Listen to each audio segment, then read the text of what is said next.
وفي شأن آخر مشاهدينا، أعرب الشيخ فيصل الحروش الجرب خلال زيارته إلى مضيف الشيخ إبراهيم المايع ولقائه بمجموعة كبيرة من شخصيات وأعيان الكويت، أعرب عن فخره بما قام به العراقيون عموما والبصريون على وجه الخصوص في إظهار صورة حقيقية عن كرم العراق.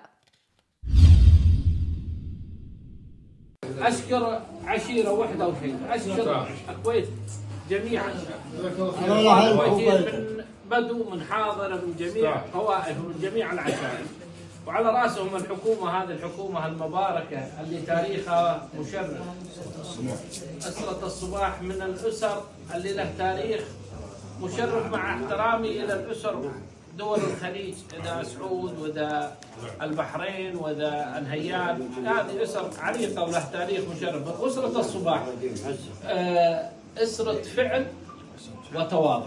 مريم نعم، واحتضنوا القبائل اللي جارت عليهم دول الجمهورية، جو معززين مكرمين، والحمد لله. يعني نقدم الشكر إلى جميع أهل الكويت، وأخونا إبراهيم بيت الميع، هذا البيت المبارك، البيت اللي أنا أخوي إبراهيم من شفته وشفت هاللحية المباركة، أحمد الله وأشكره من أجي على بيوت الحمايل وتشوف علي طابع الدين.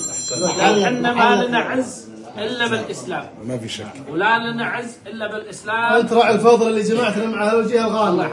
الإسلام الوسطية، وأنتم هالحين في أيام أعياد. احنا نبارك إلى حكومة الكويت وإلى عائلة الصباح في يوم 25 فبراير و26 التحرير، وإن شاء الله أن الله يحل الأمن والأمان. ومن مكانكم هذا أنا أقدم الشكر إلى أهل البصرة، لأن ماكو بيت جيتوا بكويت إذا ما ثنى على أهل البصرة وعلى العراقيين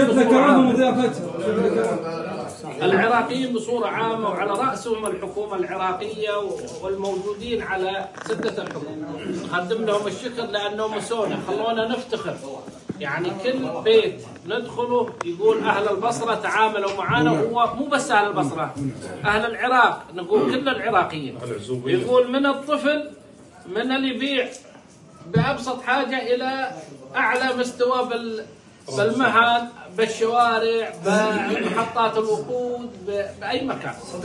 نشكر أهل البصرة ونشكر المحافظ العيداني ونشكرهم جميعا من بيت الميع، نقدم لهم الشكر والاحترام، ونطلب من الله أن الله يحفظ جميع البلدان ويحفظ الكويت ويحفظ حكومته.